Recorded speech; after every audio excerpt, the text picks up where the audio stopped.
Hey everyone, it's Hayes, and in today's video we're going to try and piece together what's going to happen in the London special with what we know so far, although I do know stuff is coming out all the time. There's another trailer releasing in Roblox on Saturday, and maybe we'll get other screenshots, more information just in general on Saturday since it is Miraculous Day, so we might end up doing this again before the London special airs next Saturday. And yes, my voice, I still have a cold, but don't worry, I know I don't sound great, but I actually feel a lot better than I have done for several days, so please don't worry about it. Although in this video, just for the purpose of this video, I am going to be referring to this character just as Clockface. I'm not going to be speculating about who they are. I already made an entire video about that, so for this video I'm not going to include any of that. I'm just going to call them Clockface and not go into it. So, let's start with rereading the biggest synopsis we have, because at this point we've had about 5 of them. In the burrow, Bunnick sees the windows of time disappear one by one. The future is fading away. What's happening? At the same time, Marinette wakes up at home and discovers that someone has just made a wish in Paris thanks to the cat and Ladybug Miraculous. Quickly, she must transform into Ladybug, but she realises she no longer has her earrings. Luckily, Bunnix comes to get her just before the wish erases everything. Together, Bunnix and Marinette, now Chronobug, will have to save the future by finding out who discovered that Marinette was Ladybug, when and how this person managed to steal her Miraculous. Marinette realises that the Butterfly Miraculous now has a new owner. All that remains is to hope for one thing: Ladybug succeeds in defeating her opponent. Otherwise it will be the end of Ladybug for good. Very dramatic, and honestly, I do think this special, compared to the other ones, is going to be quite emotional. We've got this image of Marinette and Natalie hugging each other. I've never been sure if in confirmation Natalie did die, or she was just as close to death as possible without actually dying. But either way, it must have been really hard for Marinette to see that. And of course, she's also going to tell Adrian his dad has died, so I do think for sure this special is going to be super emotional. But anyway, theories. So, when is this special set? First of all, so it's set during Recreation. So if you don't know, because a lot of people still seem to get confused when I say it online, the opening of Confirmation is the start of summer break, because Nadia says so. It's the first day of summer break in Paris. And from the start of Confirmation up until the wish in Recreation is the same day. It's all one day up until the wish at the start of July. And to be precise, it's the 6th of July if you care.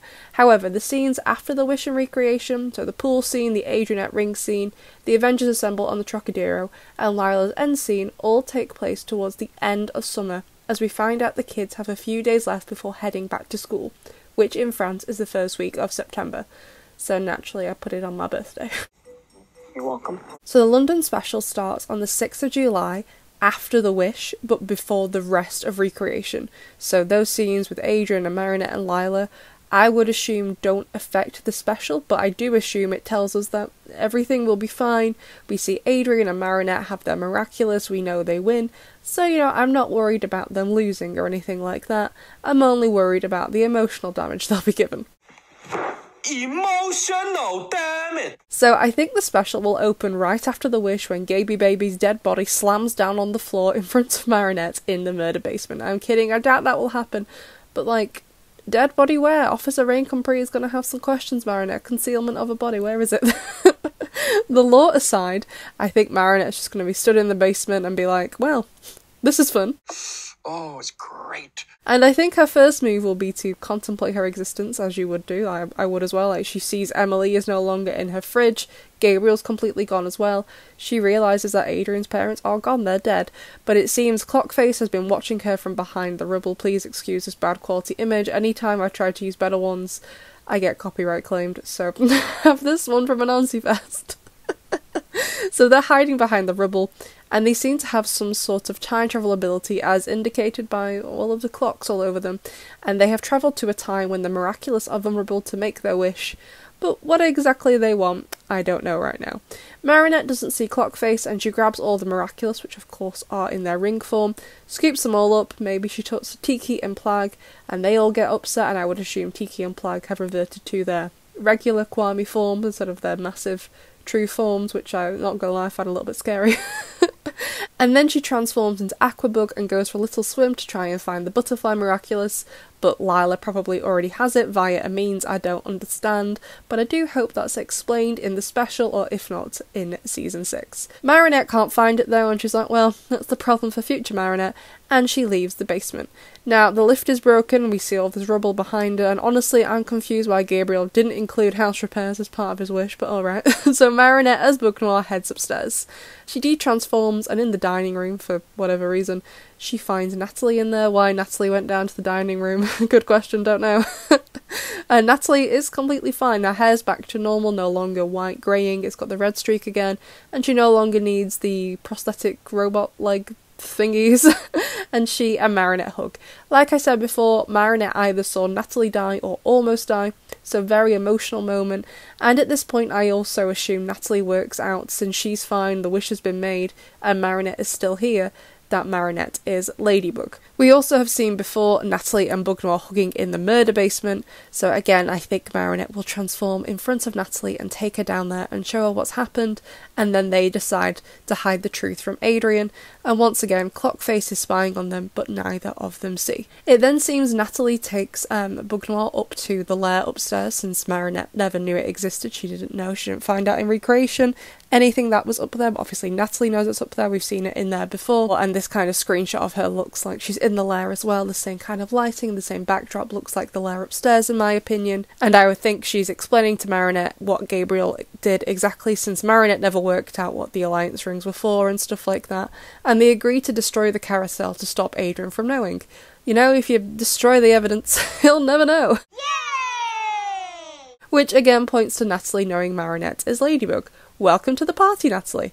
God, it's getting a bit crowded in here. Honestly, I am really looking forward to seeing what Marinette and Natalie's relationship will be like in the show after this, and the lengths they'll go to stop Adrian from finding out what really happened, not to mention their past. I would hope Natalie tells Marinette she was Mayura, but even if she doesn't, Natalie will have to come to terms with that she fought Marinette in episodes like Ladybug, and also in the same episode snapped a version of her out of existence. So I'm not sure there'll be enough time in the special to explore all of that emotional baggage, but I am looking forward to it in season 6. Or not, since they do tend to forget things. That Noir has feelings for Marinette Dupan Chang. I don't know to what extent, but they exist. And they're a weakness that I intend to exploit. So Marinette leaves Natalie to, I don't know, start cleaning up the basement, who knows, and as Bug Noir, Marinette flies to London to tell Adrikins the news. How does she find him though? Good question. I don't know. I think the only plausible way is that Natalie knew and just told her where she was, but I'm not actually 100% confident if Natalie knew. Or this screenshot of Bug Noir crying is the moment she finds out where Adrian is. You can see someone stood next to her, presumably Natalie, going by the clothing. And if you remember down there at the start of the finale, Gabriel had these big scenes where he could spy on Adrian and Kagami, which was just, like, the torture rooms alone, awful. Spying on them, even worse, gotta leave them alone. When she sees this, she starts crying when she sees how he's being treated. But if that's not the reason how she finds out where he is, then I have no idea. So Marinette arrives, she flies over to London, she arrives at the torture facility just as Tomoe is hiding away to take a selfie of her chapped lips. But I don't think we're going to see much of Tomoe till season 6. Don't get me wrong, I think she's going to be a villain, and I think her role is going to get bigger, but I don't feel like that's going to be in the London special. I don't think there's going to be enough room for her. So for the rest of this video, we're just going to ignore her. It's what she would have wanted. Why am I talking about her like she's dead? Anyway, Bug Noir finds Adrikins and frees him and Kagami, and he seems completely fine, so I think the nightmares seem to have been resolved by the wish, and his alliance ring was used to calm him down as in front of him. It's not his Miraculous because Marinette has just arrived, she has his Miraculous. Kagami and Maurice are there as Bug Noir tells Adrian what happened, or rather a version of events. I don't think she is telling Adrian the truth, and his dad has died, so he starts to cry. Bug Noir goes to comfort him, but Kagami takes over. And I know a lot of people are saying horrible things about her, saying she looks so angry here, she's getting jealous. Actually, I don't think that. I just think she looks like that because, honestly, it's just her face. And you all know I don't like Kagami, but I don't particularly feel like the dislike towards her is justified here. I actually think Kagami is doing a good thing here. I think that Kagami takes over comforting Adrian because Kagami's reasoning is that Marinette is quite rightly so upset that she's going to say or do something that's going to compromise her identity to Adrian because this is her boyfriend. She's obviously going to get upset telling him something like that. And as we saw in representation, Kagami found out Marinette's identity in perfection and did nothing about it during her Akuma in protection, but you know, as I said, they do like to forget about things. That Noir has feelings for Marinette Dupan-Cheng. I don't know to what extent, but they exist. And they're a weakness that I intend to exploit. So Marinette leaves the torture rooms and heads back to Paris, and she doesn't take her makeup off before she goes to bed, which is the #1 way to ruin your skin, girly pop, but I'll let her off because it's been a very long day. Well, it's been a very long year. It's so long. I'd have given up at Mr. Pigeon, but that was largely because I would have been on Mr. Ramier's side.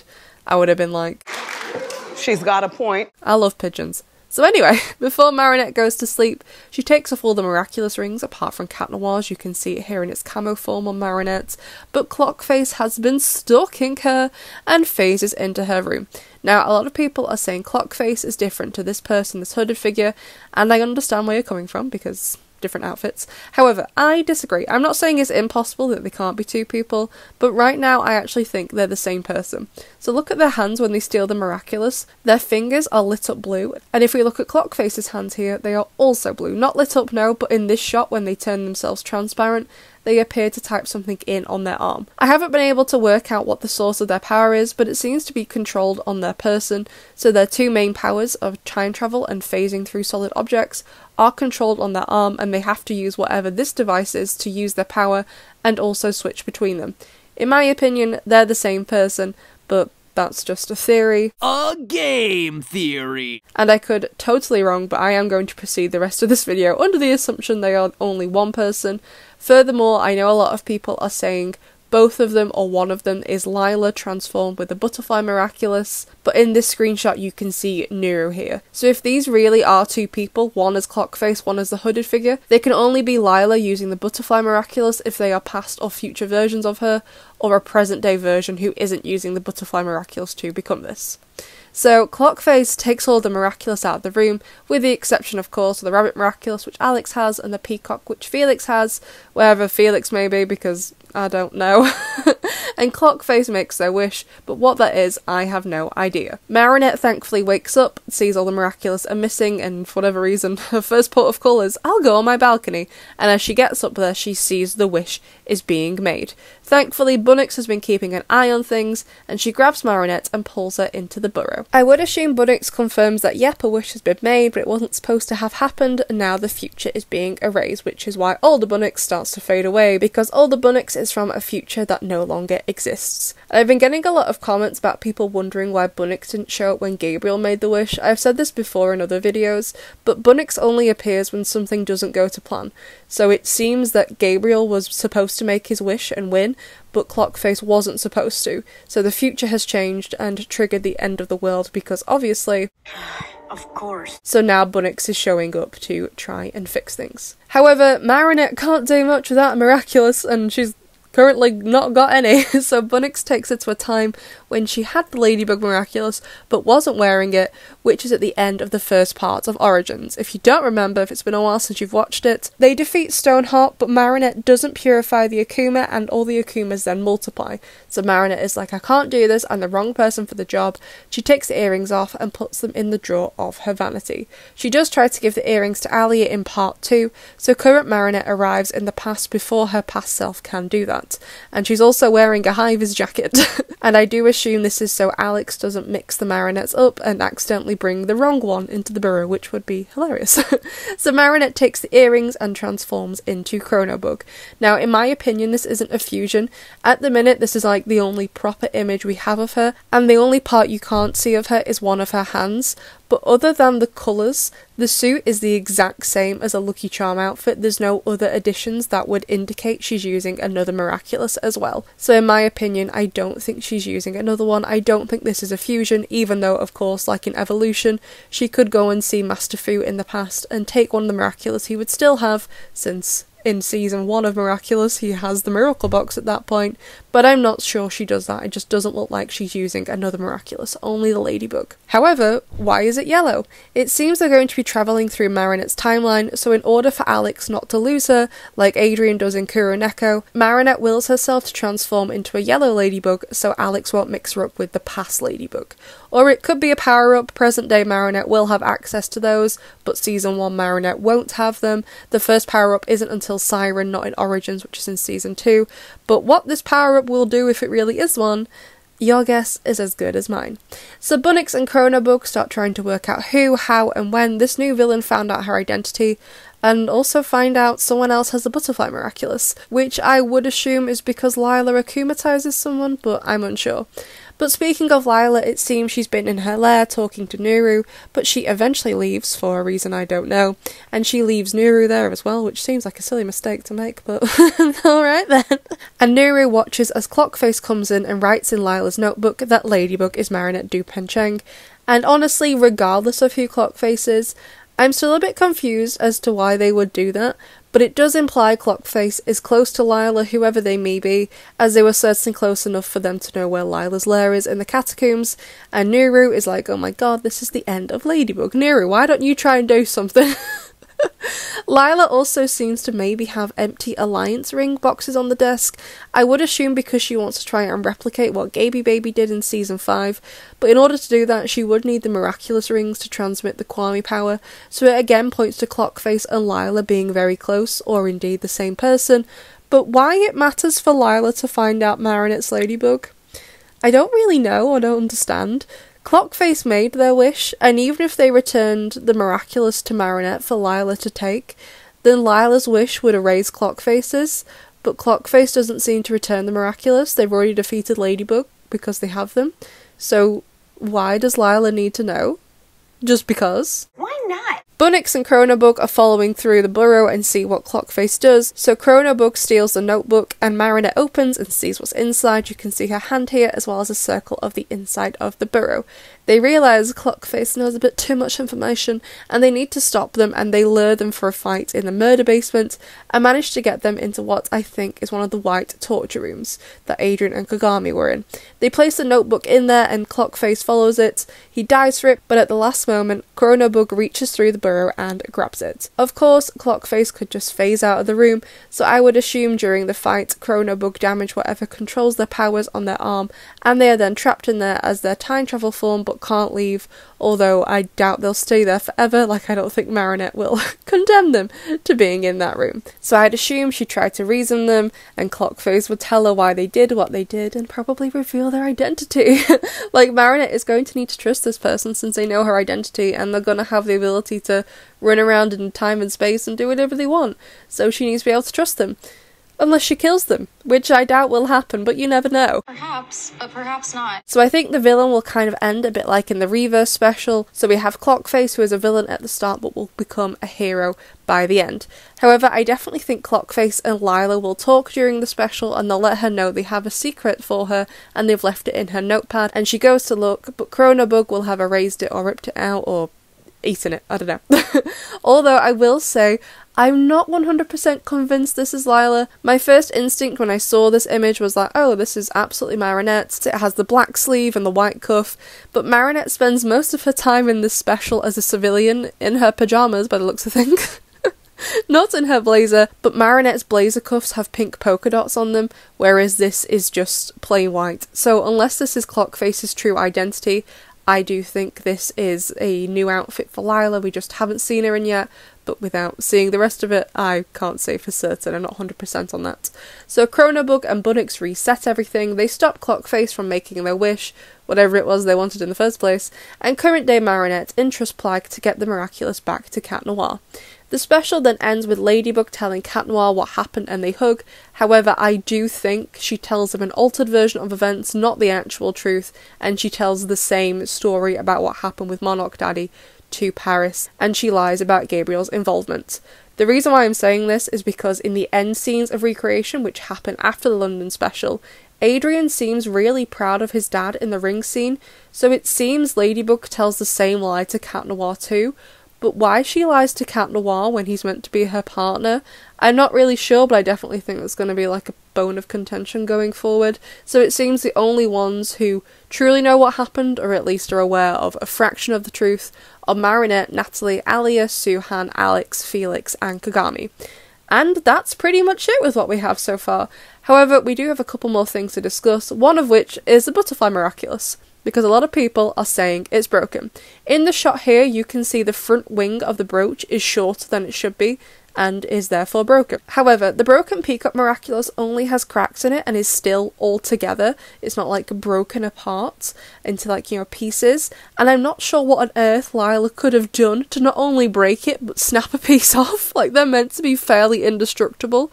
They seem quite difficult to break. So maybe it is broken, or maybe it's just an error, because the Butterfly Miraculous shown in the final scene of Recreation is completely fine. So either they are both errors, or Lila does indeed spend most of the London special trying to fix it, but it seems she's successful. Although, speaking of the end scene of Recreation, I definitely think it's a possibility that the end scene with the lightning and the levitating, whatever's going on in the catacombs, is linked to the London special, but I don't know for sure. And the last thing, the elephant in the room, is this is called the London special, but from what we've seen so far, doesn't really seem to spend a great deal of time in London. You know what I mean? So like, it seems like a lot of it takes place in Paris. Don't get me wrong, it looks like some of it takes place in London, but I feel like most of this is in Paris. And I'm not pointing this out because I'm British and London is my capital city. Honestly, I don't like it that much. It's not my favourite place. There are cities here I much prefer, like Liverpool and York and Edinburgh and Cardiff and Glasgow and Wales. Oh my god, Wales is beautiful. Go to Wales if you're ever here. Point is, I don't care that much for London. So I'm not pointing this out because I'm British and I'm therefore salty that there isn't much London content from what we've seen so far. Like, the only things I like about London is they have really, really good bookshops. Some recommendations, for example, my favourite bookshop in the world is Daunt Books. Oh my god, go to the one in Marylebone, that's the best one. The Back Room, it's split by country and they have translated literature from every single country on the planet. It's amazing. I also love the Waterstones, specifically on Piccadilly. It's the biggest bookshop in Europe. You have to go if you have children, because I know some of you are adults who watch me. They have a humongous children's book section, one of the biggest in the world, so you need to go and check it out. Another of my favourites is Foyles, especially if you're a language learner like me. They have half a floor dedicated to language learning books. You need to check it out. If you want something really small and you're around Notting Hill Market, I would go to the Notting Hill bookshop. No, it's not the one from Notting Hill the film, because that's a travel bookshop. It's just a regular bookshop, but it's really lovely. I love it in there. It's a lovely area. And also my favourite ice cream parlour is in London, which is Delicious. It's in Seven Dials. You should totally check it out if you're ever around. But if they removed those bookshops and also my favourite ice cream, I would happily never go to London again. So I'm not pointing this out because I'm British and I'm upset that the capital city of my country doesn't seem to be in the special very much. I'm just more of confused as to why it's called the London special. To me, at the minute, from what we've seen so far, I feel like this special should have been called the Recreation special, because it's like part 2 of Recreation. You know what I mean? So, I don't really care. I just feel like the London special, from what we've seen so far, isn't really the appropriate name for it. But anyway, besties, that's all I have to say. Of course, I'd love to know your thoughts, and yes, of course, I know I'm driving myself crazy, because we're probably bound to get more information. But it's just the way it is. I'd love to know what you all think, and I'll see you in the next one.